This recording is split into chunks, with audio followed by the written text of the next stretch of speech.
आइए दोस्तों, एक डरावनी कहानी सुनते हैं। विचित्र दोस्त। यह कहानी जम्मू के रहने वाले जुनैद और रेहान की है। वे हाल ही में अपने स्कूल के दोस्तों के साथ एक पार्टी में गए थे।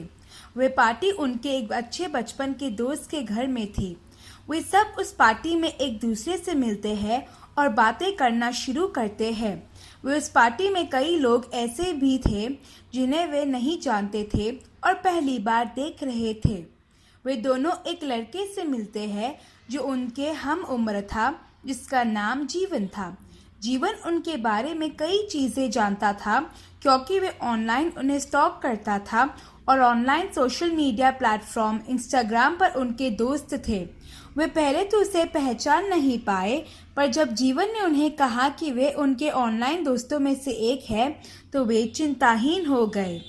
पार्टी में वे तीन एक दूसरे से बहुत बातें करते हैं और पार्टी खत्म होने के बाद वे सब जुनैद के घर जाने का फैसला करते हैं। जिस दोस्त के पार्टी में वे दोनों आए थे, वे उसे अलविदा कहकर जुनैद के घर के लिए निकलते हैं। वे थोड़ा थक गए थे, इसीलिए ठीक से कुछ नहीं समझ पा रहे थे। सब जुनैद की गाड़ी में बैठकर घर जाते हैं। रास्ते में वे गाड़ी में पेट्रोल भरवाने के लिए रुकते हैं। वे पेट्रोल पंप वाले को जानते थे क्योंकि वे हमेशा उसी से ही पेट्रोल लेते थे। पेट्रोल पंप वाला आदमी उनसे पूछता है, और बताओ, कहाँ चली तुम दोनों की सवारी?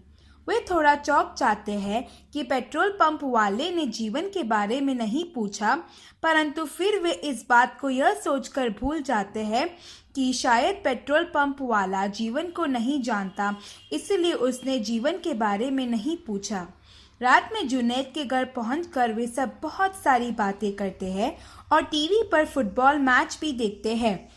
रात को जीवन और रहमान जुनैद के घर में ही रुकने का फैसला करते हैं।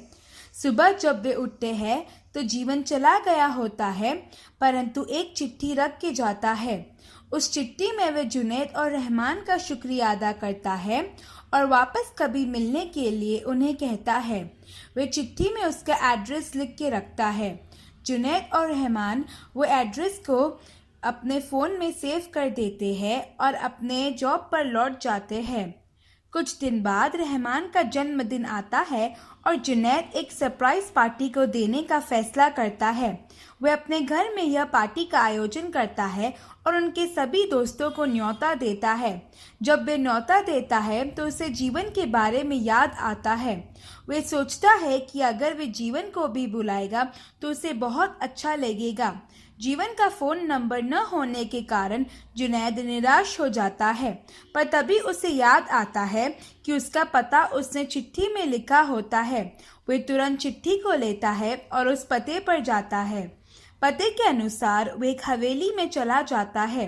वह हवेली बहुत पुरानी और गंदी थी। वे पूरी हवेली में उसे ढूंढता है, परंतु जीवन को कहीं नहीं पाता। आखिरकार हार मानकर पूरे घर में ढूंढने के बाद असफलता पाने के बाद वे घर चला जाता है। वे सोचता है कि ऑनलाइन उसका नंबर खोजे तो वे उससे बात कर पाएगा। जुनैद को जीवन का एक नंबर इंटरनेट पर से मिलता है और वे उस पर फ़ोन लगाता है। वे फ़ोन लगाता है तो एक बूढ़ी आवाज़ को सुनता है।